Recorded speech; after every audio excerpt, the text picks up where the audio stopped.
جب نعمتوں کی پہچان ہی کوئی نہیں، جب نعمتوں کی تعداد ہی کوئی نہیں، جب انعامات کی گنتی ہی کوئی نہیں، تو پھر شکر کیسے ادا ہوگا بھائی؟ جب اس نے اپنے آپ کو یوں گرا لیا اور اس نے سجدے میں جا کے یہ کہا سبحان ربی الاعلیٰ، وہ میرا پالنے والا بہت اعلیٰ ہے، تو اللہ تعالیٰ نے پتہ انعام کیسے کیا، کیسے اللہ تعالیٰ نے اس کے پانی والے مشکیزوں کو اشرفیوں میں بھر دیا، اس کے اس سجدے کو، اس کے اس حقیر سے گرنے کو بھی اللہ تعالیٰ نے اتنا اعلیٰ کر دیا۔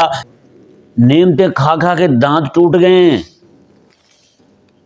اور شکر ادا کرنے کے لیے زبان ایک لمحے کے لیے بھی مصروف نہیں ہوئی۔ بتائیں یہ ہماری طرف سے کوتاہی ہے یا نہیں؟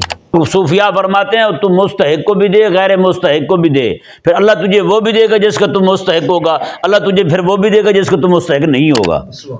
قسم خدا کی کہہ رہا ہوں، اس وقت اگر ہم غور کریں نا تو شرم سے پانی پانی ہو جائیں۔ ہم اس وقت کسی بھی نعمت کے مستحق کو نہیں، جو کچھ ہم نے کر رکھا ہے یہ محض رب تبارک و تعالیٰ کی شان رحیمی کا صدقہ ہے۔ اللہ تبارک و تعالیٰ نے اپنی شان رحیمی کا اظہار فرمایا ہوا ہے کہ اتنا کرم فرمایا ہوا ہے کہ عطا فرما رہا ہے۔ سچی بات، گناہوں کے باوجود اللہ تعالیٰ نعمتوں کو منقطع نہیں فرما رہا، یہ صفت رحیم کا ظہور ہے۔ اعوذ باللہ من الشیطان الرجیم، بسم اللہ الرحمن الرحیم۔ وَإِن تَعُدُّوا نِعْمَةَ اللَّهِ لَا تُحْصُوهَا إِنَّ اللَّهَ لَغَفُورٌ رَحِيمٌ۔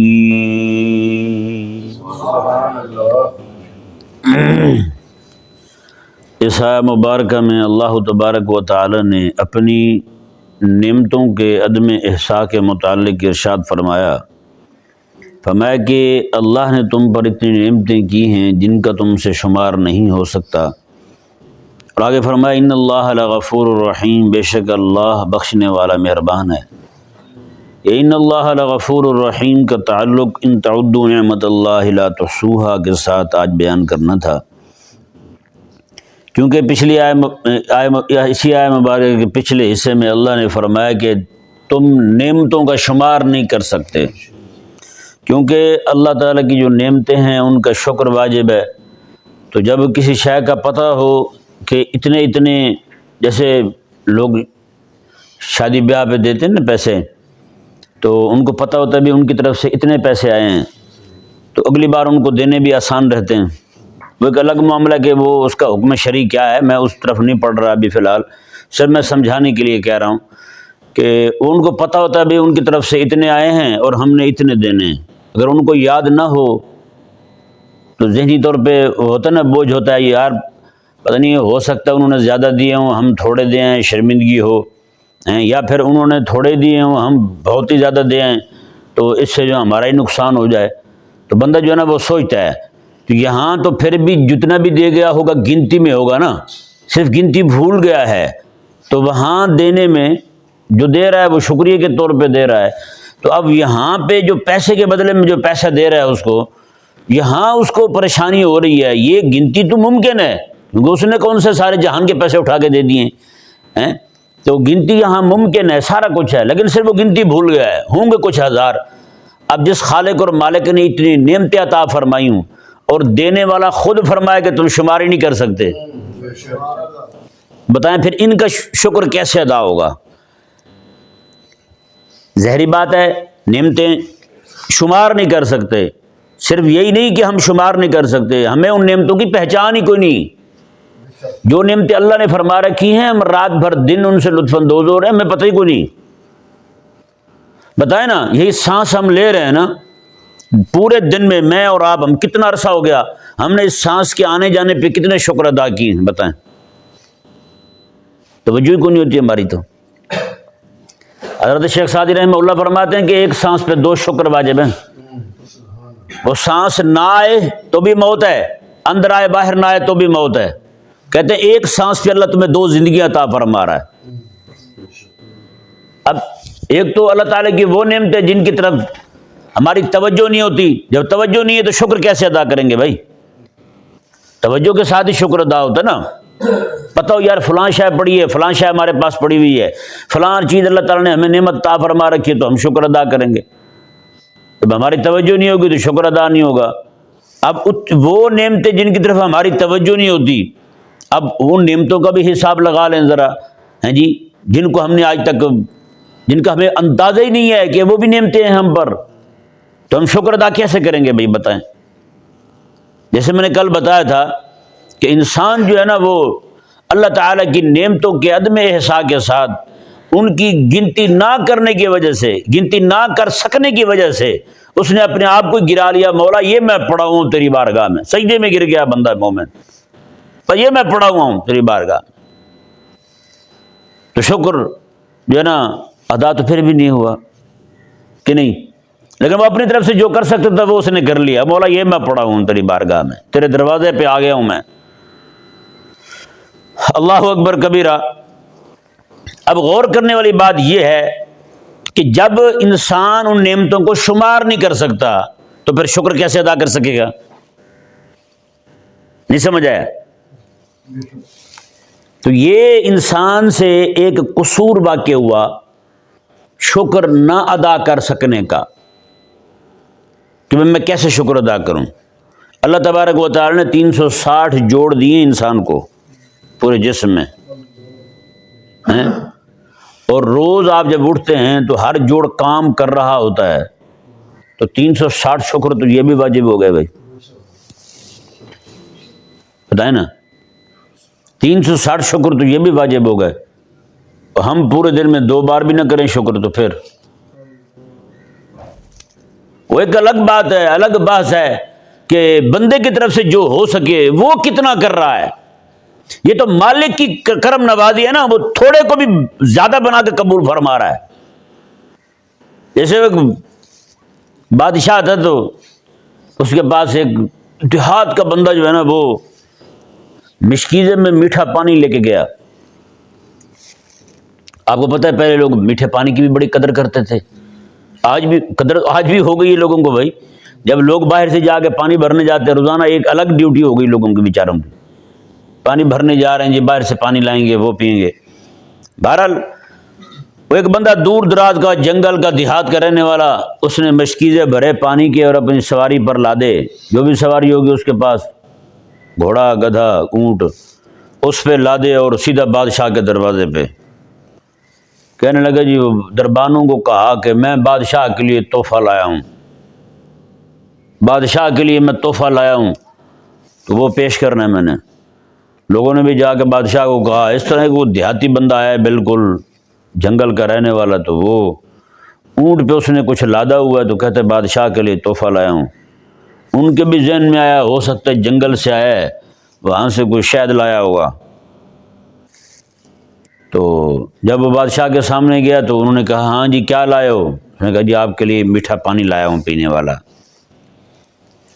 تو بادشاہ بہت خوش ہوا، اس نے کہا واہ واہ واہ سبحان اللہ، کیا بات ہے جی، بہت جو ہے نا آپ نے تو مہربانی فرمائی ہے ہم پر ہیں۔ انہوں نے کہا کہ کمال کر دیے انہوں نے، بھائی پانی لائے ہیں میٹھا پینے کے لیے، برتن لاؤ جلدی کرو بھی پانی انڈیل دو۔ اس میں پانی لے لیا جناب، شاہی برتن آ گیا، اس میں پانی انہوں نے انڈیل لیا۔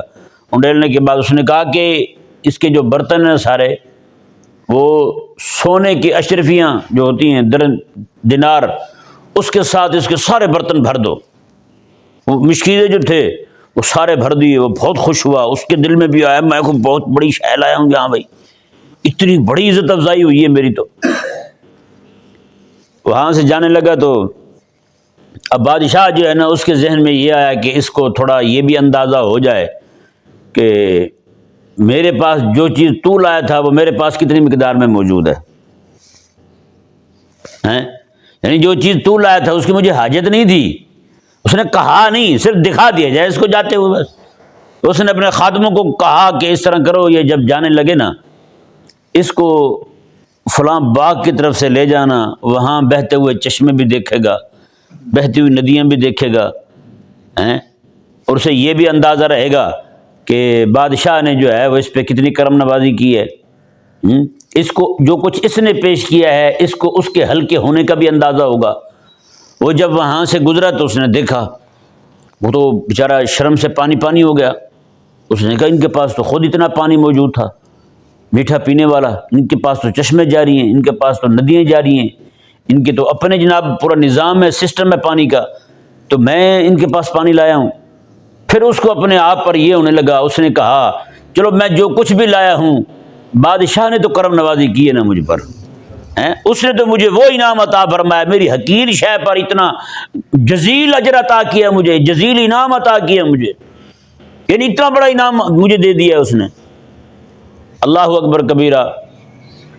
تو بھائی بندہ مومن کی طرف سے شکر کا حال جو ہے نا وہ یہی ہے کہ بادشاہ کے پاس، جس کے پاس چشمے جاری ہوں، جس کے پاس نہریں جاری ہوں میٹھے پانی کی، جس کے پاس جناب اس کے برتن سارے بھرے ہوئے ہوں میٹھے پانی کے، اس کے پاس کوئی بندہ اپنا مشکیزہ یا گلاس پانی کے لے جائے تحفے کے لیے، اور بادشاہ جو ہے وہ اتنا کرم کر دے اس پر، اتنی عطا کی بارش کر دے اس پر کہ جناب اس کی چھوٹی سی حقیر سی شے کو بھی بڑا سمجھ کے قبول کر لے، اور اپنی طرف سے انعامات جو ہیں اس پر بے بہا بے پایا انعام اس پہ کر دے کہ وہ بندہ جناب وہ جب جانے لگے تو اسے پھر اس کی جب نظر پڑے ہیں کہ اپنے دیے ہوئے پر بھی اور اس کے پاس موجود نعمتوں پر بھی، تو وہ بھی شرم سے پسینہ پسینہ ہو جائے۔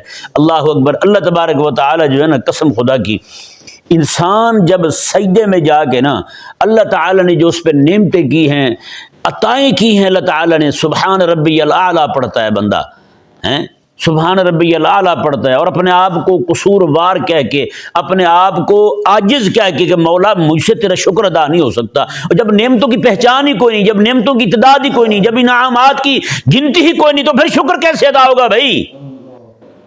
اس بندے نے کیا کیا؟ یہ آ کے اللہ تعالیٰ کی بارگاہ میں گر پڑا، سجدے میں آپ پڑا، کہنے لگا مولا میں یہ پڑا ہوں تیری بارگاہ میں۔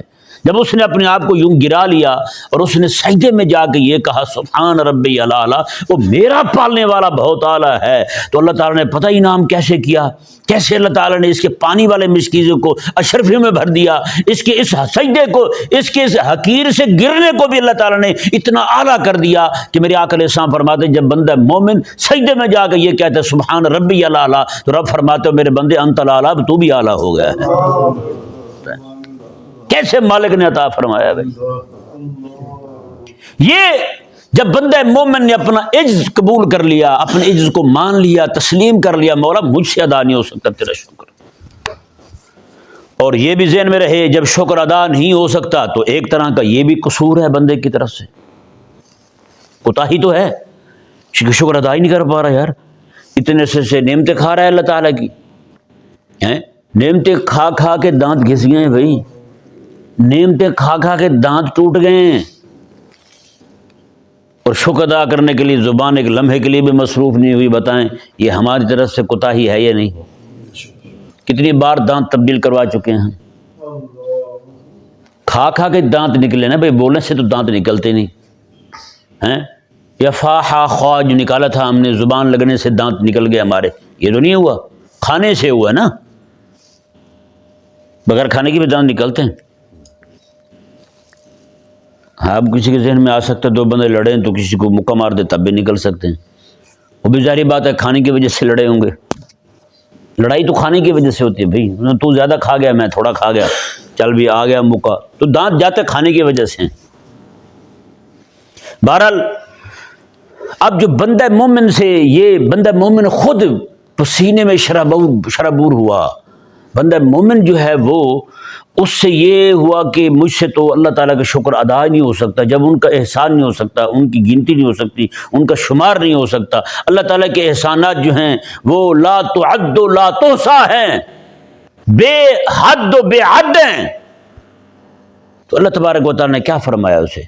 پہلے یہ فرمایا کہ وَإِن تَعُدُّوا نِعْمَتَ اللَّهِ لَا تُحْصُوهَا، تم نعمتیں نہیں شمار کر سکتے، اللہ بخشنے والا ہے۔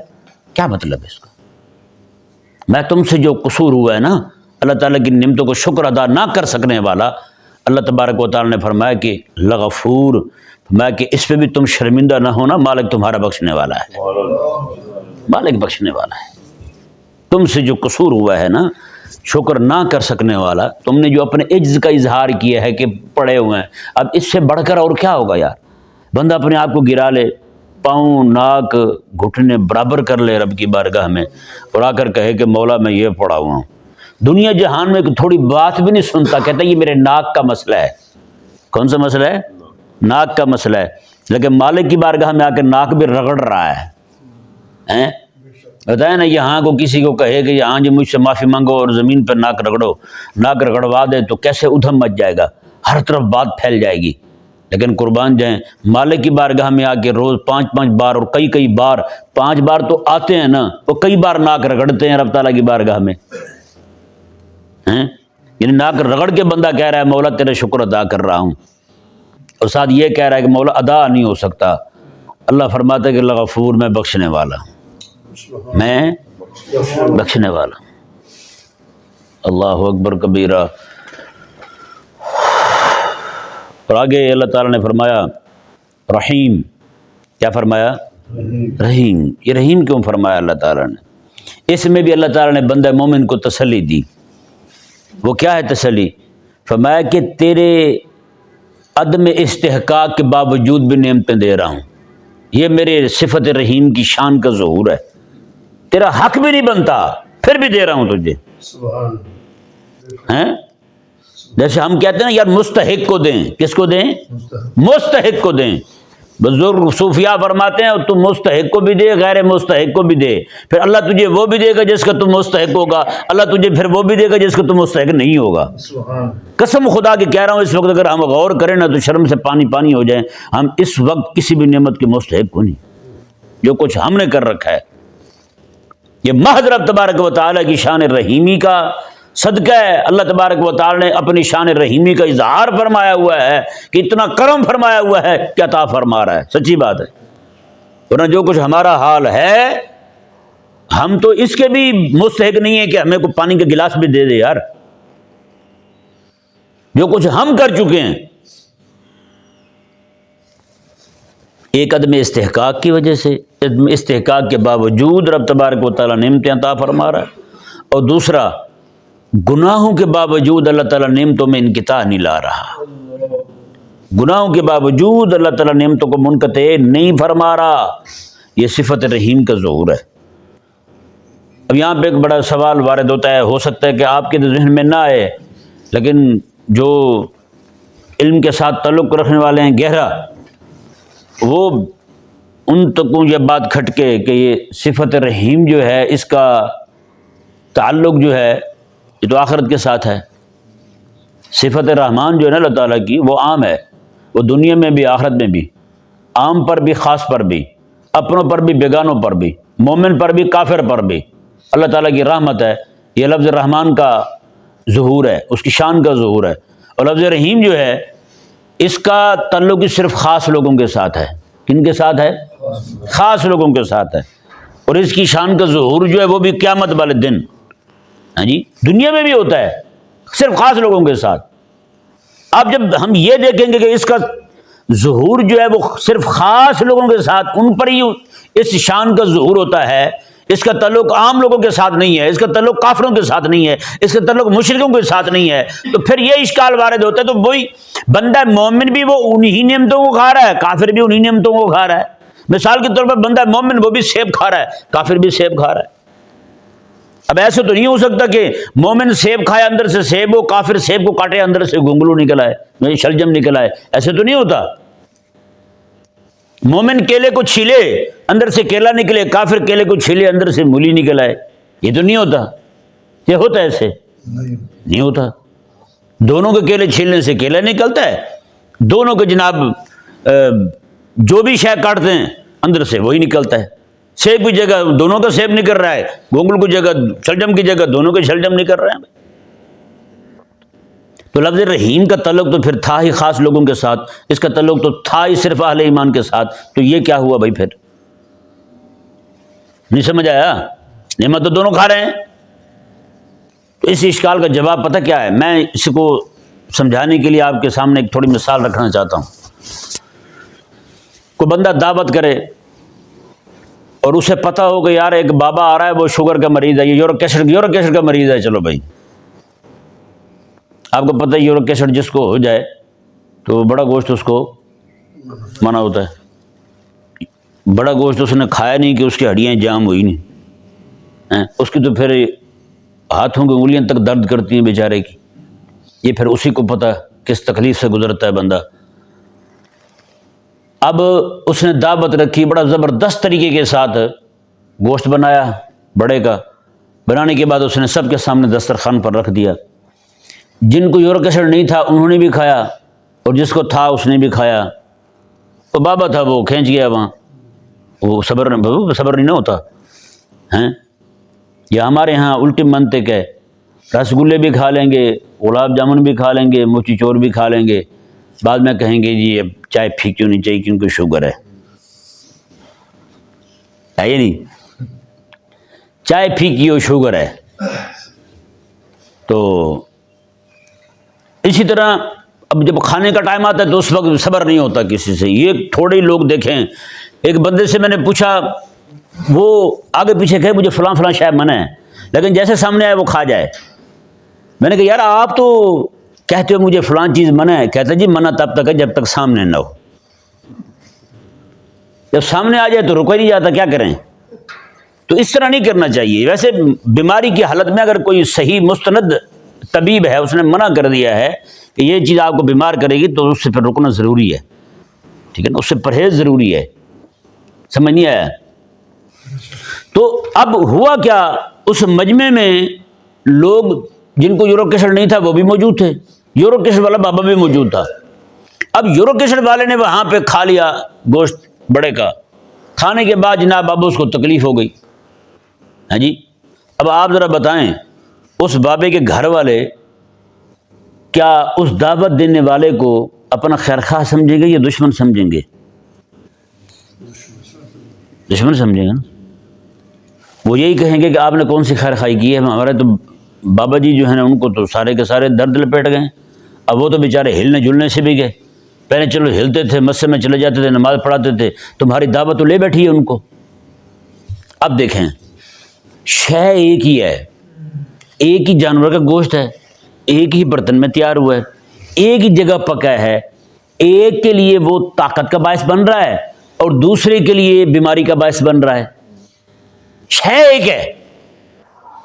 اب دیکھیں اللہ تبارک و تعالی نے جو فرمایا نا, لفظ رحیم جو ہے اس کا تعلق صرف خاص لوگوں کے ساتھ ہے.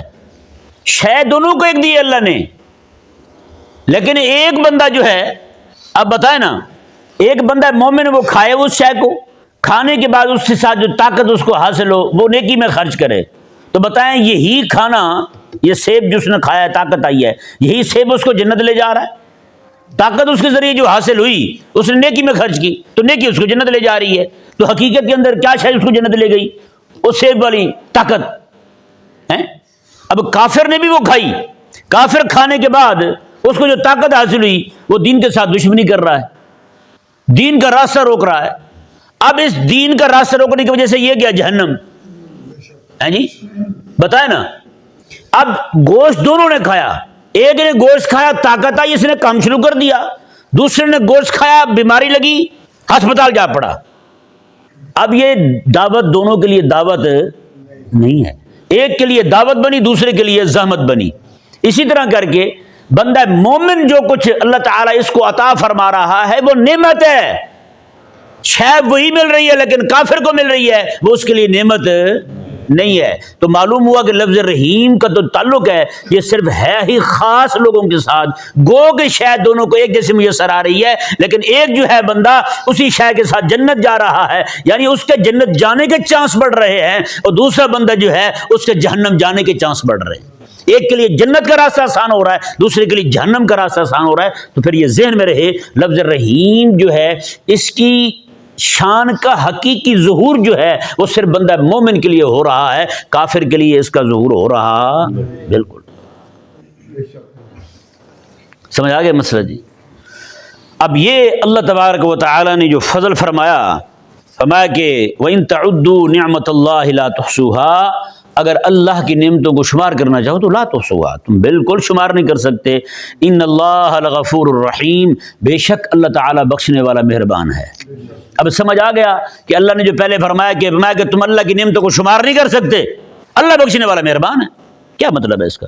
تم شمار نہیں کر سکتے, تم سے جو قصور ہو رہا ہے ظاہری بات ہے شمار نہیں کر سکتے, شکر نہیں کر سکتے, تم سے قصور واقع ہوا ہے. ان اللہ لغفور, اللہ بخشنے والا ہے. تم کرتے رہو جتنا ہو سکتا ہے, جو باقی رہ جائے گا لغفور, اللہ بخشنے والا ہے. رحیم، میں تمہارے عدم میں استحقاق کی وجہ سے تم مستحق نہیں ہو، مالک پھر بھی دے رہا ہے، میں تمہارے گناہ ہیں اللہ تعالیٰ انقطاع نہیں لا رہا، اللہ اپنی نعمتوں کو منقطع نہیں فرما رہا، اللہ تبارک و تعالیٰ اپنی نعمتیں عطا فرمائے جا رہا ہے۔ اور وہ میں نے جو اشکال وارد ہوتا تھا وہ بھی الحمدللہ تعالیٰ صاف کر دیا ہے کہ جناب یہ نعمت ہے تو نعمت دونوں کو یکساں مل رہی ہے، لیکن نہیں بھائی، اس کے اثر کو دیکھیں گے، اس کے معال کو دیکھیں گے، اس کے نتیجے کو دیکھیں گے، پھر جو ہے وہ لفظ رحیم جو ہے آپ کو سمجھ آ جائے گا یہ کس کے لیے لفظ رحیم اپنی عظمت اور شان کے ساتھ ظہور پذیر ہو رہا ہے، اور کس کے لیے جو ہے وہ یہی نعمت اللہ تعالیٰ کی طرف سے عطا ہونے والی وہ جس کو وہ کھا رہا ہے وہی اس کے لیے جہنم جانے کے زیادہ دروازے کھول رہی ہے، اس کے لیے جہنم کے دروازے آسان کر رہی ہے۔ تو بہرحال یہ معلوم ہوا لفظ رحیم کا تعلق صرف اور صرف مومنوں کے ساتھ ہے۔ کس کے ساتھ ہے؟ مومنوں کے ساتھ ہے۔ دوسرے لفظوں میں لفظ رحیم کا تعلق صرف خاص لوگوں کے ساتھ ہے۔ اللہ تبارک و تعالی سمجھنے کی توفیق عطا